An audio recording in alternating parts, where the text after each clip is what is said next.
Hello दोस्तों, स्वागत है एक बार फिर से आप सभी का आपके अपने YouTube channel GK and GS Raju Prajapati पर। देखो, संविधान का एक नया टॉपिक पर हम चर्चा करेंगे आज। वो है हमारा महान्यायवादी का पद। महान्यायवादी का पद का उल्लेख कहाँ पर मिलता है, किस अनुच्छेद में मिलता है, किस भाग में मिलता है, इनकी नियुक्ति किसके द्वारा की जाती है, शपथ, कार्यकाल, इनका कार्य या वह इनकी योग्यता, इन तमाम बातों के बारे में हम बात करते हैं। सबसे पहले महान्यायवादी को बोलते हैं एजी, अटॉर्नी जनरल। ठीक है, महान्यायवादी पद की सबसे पहले उल्लेख की बात करते हैं कि इनका उल्लेख कहाँ पर मिलता है।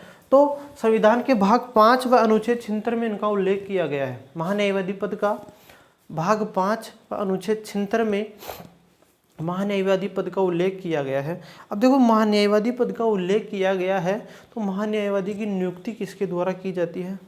तो राष्ट्रपति के द्वारा अनुच्छेद 76 के तहत महान्यायवादी की नियुक्ति की जाती है।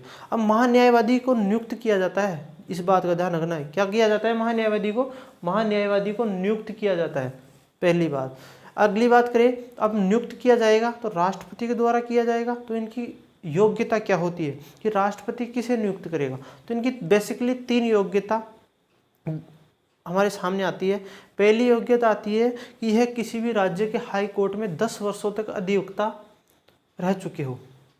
दूसरी योग्यता आती है कि यह राज्य के किसी भी हाई कोर्ट में 5 वर्षों तक न्यायाधीश रह चुके हो, या फिर राष्ट्रपति की नज़र में अच्छे क्या होने चाहिए, कानून के जानकार होने चाहिए। तो हम इनकी योग्यताओं की बात करते हैं। इनकी पहली योग्यता है कि किसी भी राज्य के हाई कोर्ट में 10 वर्ष तक अधिवक्ता रहे हो। दूसरी योग्यता आती है किसी भी हाई कोर्ट में 5 वर्ष तक न्यायाधीश रह चुके हो। तीसरी योग्यता आती है कि राष्ट्रपति की नज़र में पारंगत विधिवेत्ता हो। इन तीनों योग्यताओं में से कोई सी भी योग्यता यदि पूरी होती है तो उसे राष्ट्रपति क्या कर सकता है? उसे राष्ट्रपति महान्यायवादी के रूप में नियुक्त कर सकता है। इसके बाद में जब इनको नियुक्त किया जाएगा तो क्या शपथ का उल्लेख मिलता है? तो शपथ का प्रावधान नहीं है। महान्यायवादी की पद का कोई शपथ का उल्लेख नहीं मिलता है। ठीक है, कहीं पर भी उल्लेख नहीं मिलता है शपथ का।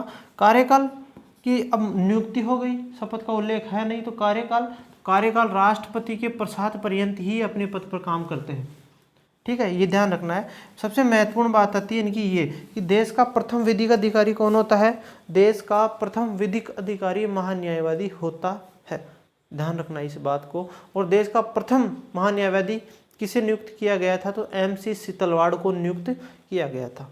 वर्तमान में महान्यायवादी कौन है? तो 15वें महान्यायवादी की नियुक्ति की गई है राष्ट्रपति के द्वारा, और वह है के वेणुगोपाल। कौन है वर्तमान में महान्यायवादी? तो वर्तमान में महान्यायवादी है के वेणुगोपाल। 15वें कौन से? 15वें महान्यायवादी कौन बने हैं? के वेणुगोपाल। इसके बाद में हम महान्यायवादी के कार्य की बात करते हैं। देखो, महान्यायवादी कानूनी मामलों में केंद्र सरकार को परामर्श देता है। केंद्र सरकार को कानूनी मामलों में परामर्श देने का काम कौन करता है? महान्यायवादी करता है। उसके बाद में अगला इनका कार्य आता है कि भारत सरकार के किसी भी मामले की पैरवी सुप्रीम कोर्ट व हाई कोर्ट में कर सकता है। महान्यायवादी भारत सरकार के किसी भी मामले की, क्योंकि देश का प्रथम विधिक अधिकारी होता है ये। कौन सा? विधिक अधिकारी, प्रथम विधिक अधिकारी। तो यह जो है भारत सरकार के किसी भी मामले की सुप्रीम कोर्ट व हाई कोर्ट में पैरवी कर सकता है। ये बात आपको ध्यान रखनी है। अगली बात करते हैं हम अनुच्छेद 88 की। देखो, महान्यायवादी से जुड़े हुए 4 ही अनुच्छेद ध्यान रखने हैं आपको। अनुच्छेद 76 में एजी का उल्लेख है। ठीक है, अटॉर्नी जनरल। 88, 105 और 143, तो 3 अनुच्छेद ये हैं, और 4 ही अनुच्छेद ध्यान रखने हैं। अनुच्छेद 88 में है कि महान्यायवादी संसद के किसी भी सदन की बैठक में भाग ले सकता है, उन्हें संबोधित कर सकता है, लेकिन मतदान का अधिकार नहीं होगा। बहुत महत्वपूर्ण बात है ये महान्यायवादी की, कि महान्यायवादी संसद के किसी भी सदन की बैठक में भाग ले सकता है। सदन की जब बैठक होगी तो भाग लेगा, भाग लेते समय ये संबोधित भी कर सकता है सदन को, लेकिन जब मतदान की बारी आएगी तो वहाँ पर वोटिंग नहीं कर सकता महान्यायवादी। आपको ध्यान रखना है, मतदान का अधिकार प्राप्त नहीं होता है। अगली बात करें अनुच्छेद 105 की। अनुच्छेद 105 में लिखा हुआ है कि महान्यायवादी को सांसदों के समान विशेषाधिकार प्राप्त होते हैं। महान्यायवादी को सांसदों के समान विशेषाधिकार प्राप्त होते हैं। ये कहाँ पर लिखा हुआ है? अनुच्छेद 105 में 143 ये प्रश्न पूछा हुआ है एसआई में। ये प्रश्न SI Rajasthan police sub inspector परीक्षा में ये प्रश्न पूछा हुआ है, अनुच्छेद 143। यदि किसी को 143 होता है तो वो क्या करता है? सबसे पहले क्या करता है? परामर्श लेता है।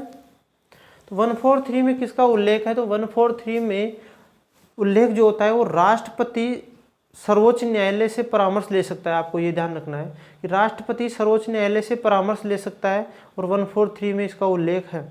अब राष्ट्रपति जब परामर्श लेता है सुप्रीम कोर्ट से, तो ऐसा थोड़ी ना है कि जो वर्तमान में जो द्रौपदी मुर्मू है वो स्वयं जाएंगे सर्वोच्च न्यायालय के पास में, नहीं। तो राष्ट्रपति का जो प्रतिनिधि होता है वो वहाँ पर सलाह लेने के लिए जाता है। तो राष्ट्रपति जब सुप्रीम कोर्ट से परामर्श लेता है तो राष्ट्रपति के प्रतिनिधि के तौर पर महान्यायवादी उपस्थित होता है। 143 में राष्ट्रपति सर्वोच्च न्यायालय से परामर्श लेता है और परामर्श लेता है ना, उस समय राष्ट्रपति का प्रतिनिधि कौन होता है? महान्यायवादी होता है। अगली बात करें कि महान्यायवादी निजी प्रैक्टिस कर सकता है। निजी प्रैक्टिस कर सकता है लेकिन भारत सरकार के विरुद्ध किसी मामले की पैरवी नहीं कर सकता है। निजी प्रैक्टिस कर सकता है महान्यायवादी, लेकिन भारत सरकार के किसी मामले के विरुद्ध जो है किसी मामले की पैरवी नहीं कर सकता है। महान्यायवादी की सहायता हेतु सॉलिसिटर जनरल एवं अतिरिक्त सॉलिसिटर जनरल की नियुक्ति की जाती है। ये तो बातें हुई महान्यायवादी की। इसके बाद में नोट में एक और बात ध्यान रखनी है, क्योंकि अनुच्छेद 88 आया है तो यहाँ पर जो है महान्यायवादी को संसद के किसी भी सदन में भाग लेने का अधिकार तो है, संबोधित करने का भी अधिकार है, लेकिन मतदान करने का अधिकार नहीं है, वोटिंग करने का अधिकार नहीं है। उसी प्रकार से यहाँ पर है कि जो संघ के मंत्री होते हैं, अनुच्छेद 88 में उनका उल्लेख किया गया है कि जो संघ के जो भी मंत्री होते हैं, तमाम मंत्री, वो संसद की जब बैठक होती है तो संसद की बैठक लोकसभा हो चाहे राज्यसभा हो, संसद की बैठक के किसी भी सदन में वो भाग ले सकते हैं। संघ के मंत्री, केंद्र के मंत्री, उनको संबोधित भी कर सकते हैं। लेकिन जब मतदान करने की बारी आती है तो मतदान वो उसी सदन में करेंगे जिस सदन के वो क्या हैं? सदस्य हैं। ठीक है, तो ये ध्यान रखना है कि संघ के मंत्री संसद की किसी भी सदन की बैठक में भाग ले सकते हैं, वहाँ पर संबोधित कर सकते हैं, लेकिन जब मतदान की बारी आती है तो वह मतदान अपने ही सदन में करते हैं जिस सदन में वो क्या है? सदस्य हैं। ठीक है, तो ये ध्यान रखना है आपको। तो ये हुआ महान्यायवादी। इसी प्रकार होता है महाधिवक्ता राज्य में। जैसे यहाँ पर महान्यायवादी है उसी प्रकार राज्य में होता है महाधिवक्ता। जैसे यहाँ पर छिंतर है तो यहाँ पर भाग 5 है, वहाँ वो उसका उल्लेख भाग 6 में है।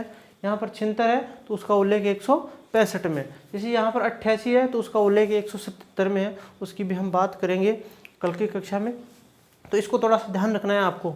ठीक है, बहुत सरल है, प्रश्न बनता है यहाँ से। ठीक है, आप एक बार रिवीजन करना चाहो तो कर सकते हो। महान्यायवादी का उल्लेख अनुच्छेद 76 में किया गया है, भाग 5 में इसका उल्लेख मिलता है और महान्यायवादी की नियुक्ति राष्ट्रपति के द्वारा की जाती है। 3 योग्यताएं हैं महान्यायवादी की। पहली योग्यता यह राज्य के किसी भी हाई कोर्ट में 10 वर्षों तक महाधिवक्ता रह चुके हो। ठीक है, दूसरी योग्यता अधिवक्ता रह चुके हो। ठीक है, दूसरी योग्यता आती है इनकी कि ये 5 वर्षों तक किसी भी राज्य के हाई कोर्ट में न्यायाधीश रह चुके हो। तीसरी योग्यता आती है कि राष्ट्रपति की नज़र में अच्छे कानून के सलाहकार होने चाहिए या जानकार होने चाहिए। शपथ का इनका कोई उल्लेख है नहीं। कार्यकाल राष्ट्रपति के प्रसाद पर्यंत ही ये कार्य करते हैं। भारत के या देश के प्रथम विधिक अधिकारी कौन होते हैं? महान्यायवादी होते हैं।